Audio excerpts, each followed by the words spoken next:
دعاؤں کی قبولیت. بہت سے لوگ کہتے ہیں جی کہ ہم نے بڑی دعائیں کی، 2 2 سال سے دعائیں کر رہے ہیں، نمازیں پڑھ رہے ہیں، تہجد پڑھ رہے ہیں، لیکن وہ کام نہیں ہو رہا، ہمیں وہ چیز نہیں مل رہی جو ہم چاہتے ہیں. تو اب دعا سے بھی دل اٹھنے لگا ہے، انفیکٹ نماز سے بھی دل اٹھنے لگا. پچھلے دنوں میرے پاس ایک بردر آئے، ان امپلائڈ تھے. اللہ تعالیٰ ڈیفینیٹلی ان کی مدد فرمائے اور سب ان امپلائڈ لوگوں کی مدد فرمائے. انہوں نے کہا کہ میں 3 سال سے ان امپلائڈ ہوں اور جاب کی تلاش میں ہوں اور بہت دعائیں کی ہیں، بٹ دعائیں قبول ہوتی نظر نہیں آ رہی، اور ہر ایفرٹ میں نے کر لیے. انفیکٹ میں نے بہت سے وظیفے کر کے دیکھے ہیں، ڈفرینٹ نیک لوگوں کے پاس گیا، انہوں نے بتایا یہ وظیفہ کرو، یہ وظیفہ کرو. تو بات ان کی یہی تھی کہ وہ کہہ رہے تھے کہ اصل میں اتنا میں ڈس اپوائنٹ ہو چکا ہوں کہ اب دعائیں کرنے کا میرا دل ہی نہیں کرتا. تو میں نے انہیں ایک سمپل سی بات کہی. میں نے کہا کہ بیٹا، دعائیں چاہے قبول ہوں یا نہ ہوں، اور جاب چاہے لگے یا نہ لگے، حتیٰ کہ اگر آپ سڑک کے فٹ پاتھ پہ بھی آ جاتے ہیں اور فقر میں آ جاتے ہیں، اللہ نہ کرے اللہ نہ کرے، اور فقیر کی سی حالت ہوتی ہے، کپڑے بھی پھٹے ہوئے ہوتے ہیں، تب بھی دعا فرض ہے، تب بھی نماز فرض ہے. تو عبادت کا تعلق بیٹا چیز کے حاصل ہونے سے نہیں ہے. دوسری بات یہ سمجھنی چاہیے ہمیں، دیکھیے کہ جو غریب ہے، جس کے پاس کچھ بھی نہیں ہے، کوئی آسائش نہیں ہے، جس کے پاس مشکل سے ایک وقت کا یا 2 وقت کا کھانا میسر ہو، تو آپ کا کیا خیال ہے کہ وہ شخص جو ہے اس پہ نماز فرض نہیں ہوگی، اس پہ دعا فرض نہیں ہوگی، اس پہ اللہ سے تعلق جو ہے وہ فرض نہیں ہوگا؟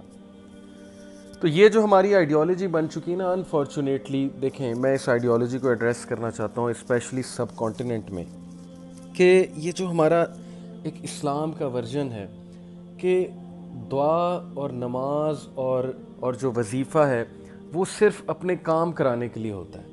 مثال کے طور پہ آپ کی شادی نہیں ہو رہی، بیٹا آپ یہ پڑھیں، 1,00,000 بار پڑھیں، 2,00,000 بار پڑھیں، 50,000 بار پڑھیں آپ.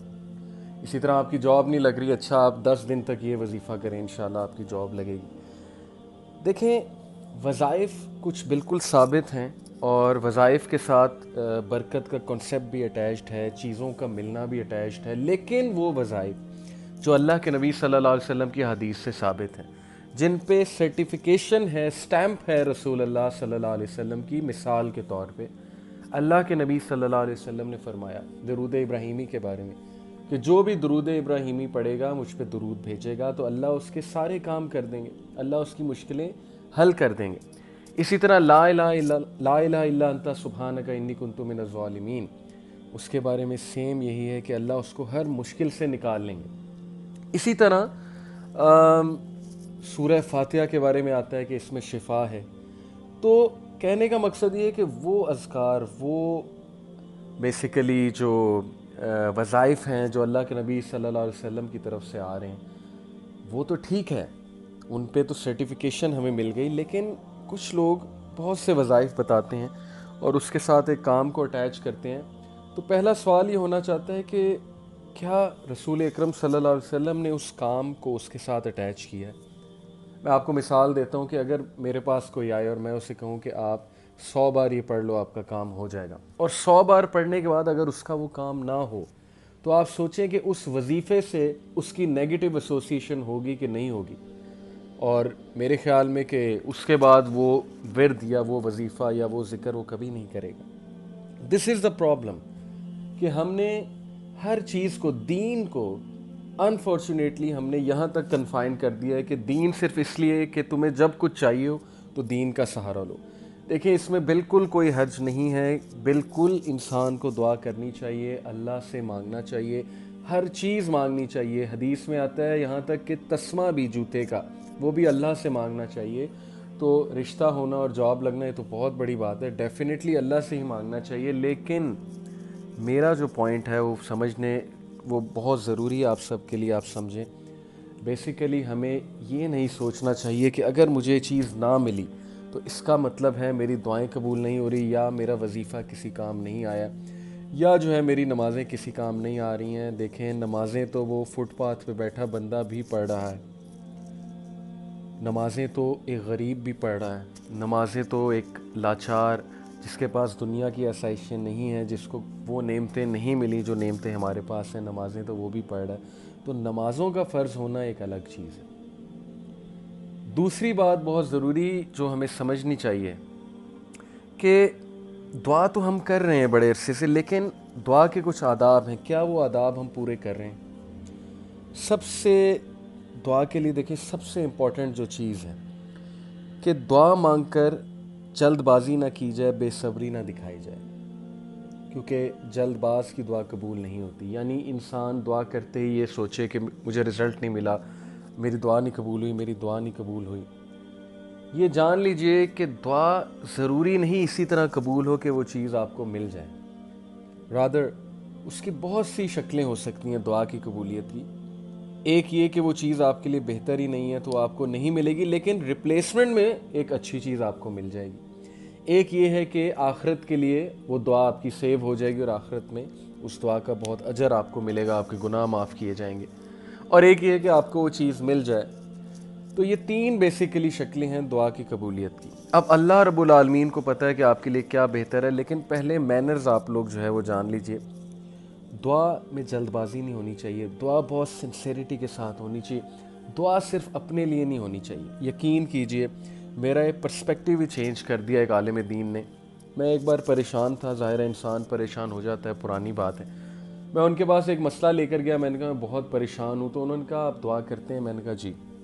انہوں نے کہا کہ آپ دعا صرف اپنے لیے کرتے ہیں یا آپ کی دعاؤں میں اور لوگ بھی شامل ہوتے ہیں؟ تو میں نے کہا کہ نہیں، میری دعائیں تو میرے ارد گرد ہی گھومتی ہیں۔ تو انہوں نے کہا کہ بیٹا آپ دعاؤں میں دوسروں کو بھی شامل کیا کریں، دوسروں کے لیے بھی دعائیں کیا کریں، خصوصاً امت مسلمہ کے لیے دعا کیا کریں، اور یہ دیکھا کریں کہ آپ کتنے اچھے حالات میں ہیں، اور فلسطین میں، کشمیر میں، شام میں اس وقت مسلمانوں کے ساتھ کیا ہو رہا ہے، تو ان کے لیے بھی دعا کیا کریں، اپنے دوستوں کے لیے دعا کیا کریں، اپنے گھر والوں کے لیے دعا کیا کریں۔ تو یہ بھی ایک بڑا مسئلہ ہے کہ ہماری دعائیں ہمارے ارد گرد ہی گھومتی ہیں، جبکہ رسول اللہ صلی اللہ علیہ وسلم نے فرمایا کہ جو شخص اپنے دوست کے لیے، اپنے چاہنے والے کے لیے دعا کرتا ہے تو فرشتے اس پر آمین کہتے ہیں۔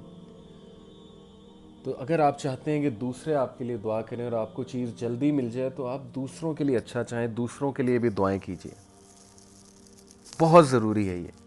اور اس چیز نے یقین کیجیے میرا پرسپیکٹیو بھی چینج کر دیا دعا کا۔ کیا دعا صرف اس چیز کا نام ہے کہ جو ہم چاہتے ہیں وہ چیز ہمیں مل جائے؟ یہ سوچنے کی ایک بات ہے۔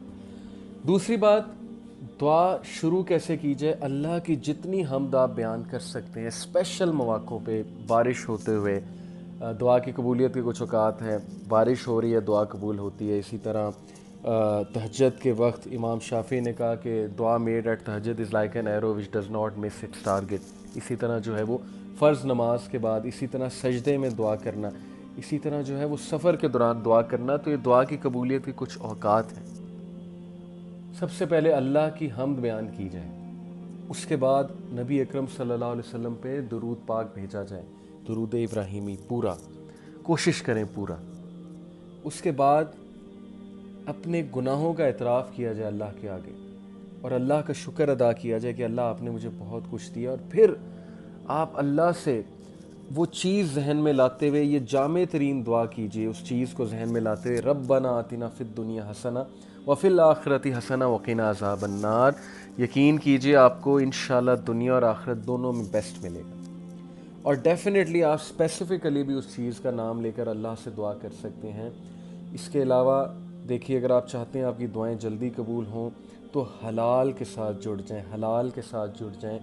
جو شخص حرام کے ساتھ ایسوسیٹڈ ہوتا ہے تو دعاؤں میں خلل آ جاتی ہے، لیکن ہیونگ سیڈ اٹ، ڈسکریجڈ نہ ہوں، اللہ سے امید لگائی رکھیں، try your best to be associated with حلال، حلال کھائیں، حلال پئیں، حلال کریں، اور حلال کے بارے میں ہی سوچیں۔ اور آخری جو بات ہے دعاؤں کے حوالے سے، کہ جتنی انٹینسٹی آپ کی دعا میں ہوگی اللہ کے پیچھے پڑ جائیں، جس طرح ایک چھوٹا بچہ اپنے باپ کے پیچھے پڑ جاتا ہے کہ مجھے یہ چیز چاہیے، اور پھر صبر کیجئے، اور اگر وہ آپ کو چیز مل جائے تو بہت اچھا ہے، اور نہ ملے تو بھی اچھا ہے۔ اب بات رہی کچھ لوگ کہتے ہیں کہ ہم ان امپلائڈ ہیں، ہماری بڑے عرصے سے دعا نہیں قبول ہو رہی، تو دیکھنا یہ پڑے گا کہ آپ ان امپلائڈ کس لیے ہیں۔ اس سے پہلے کہ ہم دعا کو بلیم کر دیں کہ ہماری دعا نہیں قبول ہو رہی، ہمیں یہ بھی تو دیکھنا ہے نا کہ شاید ہماری کوئی غلطی ہو ہمارے ان امپلائڈ ہونے کی، شاید ہم اس طرح سے محنت نہ کر رہے ہیں، اس طرح سے جاب سیکھ نہ کر رہے ہوں، ہم نے بہت سی چیزوں میں ٹانگ اڑائی ہو، ایک چیز پہ فوکس نہ ہو۔ تو بہت سے فیکٹرز ہوتے ہیں، اور ضروری نہیں کہ انسان وہی کام کرے جو وہ چاہ رہا ہے، بلکہ ہو سکتا ہے اللہ نے اس کا رزق کسی اور ذریعے سے رکھا ہو۔ تو بہت سے فیکٹرز ہیں، لیکن ان شارٹ ہمیں سمجھنا چاہیے کہ سلف، میں آپ کو بتاتا ہوں کتنی خوبصورت بات ہے، آپ لوگ حیران ہو جائیں گے سن کے، اسلاف جان بوجھ کر یہ ایک خواہش رکھتے تھے کہ ہماری دعائیں ڈیلے ہوں قبول ہونا، کیونکہ انہیں دعا کرنے کا لطف آ گیا تھا۔ یہ بہت بڑی بات ہے اگر آپ سمجھ جائیں، کیونکہ دعا کرنے سے انسان اللہ کے قریب ہوتا ہے، جاب ملے نہ ملے، بھئی اتنا بڑا فائدہ تو ہو رہا ہے نا کہ آپ اللہ کے قریب ہو رہے ہیں، آپ اللہ کو یاد تو کر رہے ہیں، آپ اللہ کو پکار تو رہے ہیں، تو اس سے بڑی اور کامیابی کیا ہے؟ تو یہ سمجھنا بہت ضروری ہے کہ دعا میں جلد بازی نہیں کرنی چاہیے، دعا مانگنی چھوڑنی نہیں چاہیے، دعاؤں میں سب کو یاد رکھنا چاہیے، دعا کے مینرز فالو کرنے چاہیے، اور اللہ کی ذات سے کبھی مایوس نہیں ہونا چاہیے، اور خدا را دعا قبول ہو یا نہ ہو، چیز ملے یا نہ ملے، نماز فرض ہے، نماز فرض ہے، نماز نہیں چھوڑی جا سکتی، نماز کا تعلق حالات سے نہیں ہے، نماز غریب پہ بھی فرض ہے، امیر پہ بھی فرض ہے، جس کو نعمتیں ملی ہیں اس پہ بھی فرض ہے، جس کو کم ملی ہیں اس پہ بھی فرض ہے۔ تو پلیز اپنی نماز نہ چھوڑیں، شیطان کے چنگل میں نہ آئیں، اپنا خدا را فریم آف ریفرنس، اپنا جو ایک کہہ لیں کہ ویژن ہے اس کو بڑا کریں، صرف یہی نہ سوچیں کہ مجھے ہر چیز چاہیے تو ٹھیک ہے میری زندگی، ادروائز میری زندگی میں بہت سی خرابیاں ہیں۔ تھوڑا سا ذرا واسٹ سوچنے کی کوشش کریں تو اللہ نے آپ کو بہت کچھ دیا، اس پہ شکر ادا کریں، اور سب کو دعا میں یاد رکھیں، سب کے لیے دعا کیا کریں۔ آئی ہوپ کہ انشاءاللہ یہ چیز ہمیں ہیلپ آؤٹ کرے گی تھرو آؤٹ لائف۔ اور آخری بات، دیکھیں اس حدیث پہ غور کریں، اس حدیث کو اپنی لائف کی کانسٹیٹیوشن بنا لیں، آپ ٹھنڈ میں پڑ جائیں گے، آپ کی ساری ٹینشنیں ایک طرف، اور اس حدیث پہ تدبر کرتے ہوئے وہ لائف سٹائل ایک طرف۔ نبی اکرم صلی اللہ علیہ وسلم نے فرمایا کہ جو شخص صبح اٹھے اور اس کے پاس صحت ہے، یعنی کہ اس کو کوئی بڑی بیماری نہیں، نمبر 2 وہ سیکیور ہے، خانہ جنگی نہیں ہے، امن ہے اس کے علاقے میں، پیس ہے، اور نمبر 3 اس کے پاس اس دن کا رزق ہے، اگلے دن کا نہیں یا 10 دن کا نہیں، اس دن کا رزق ہے، تو یہ ایسے ہے جیسے کہ وہ پوری دنیا کا بادشاہ ہے، یا پوری دنیا اسے دے دی گئی ہے۔ اللہ اکبر۔ اس حدیث پہ ضرور تدبر کیجیے گا، اس حدیث کو اپنی لائف کا کانسٹیٹیوشن بنا لیجئے، شکر گزاری کا کنسیپٹ جو ہے اس کو اپنائیے اور اس کو کانسٹیٹیوشن بنائیے، انشاءاللہ کامیابی آپ لوگوں کے قدم چومے۔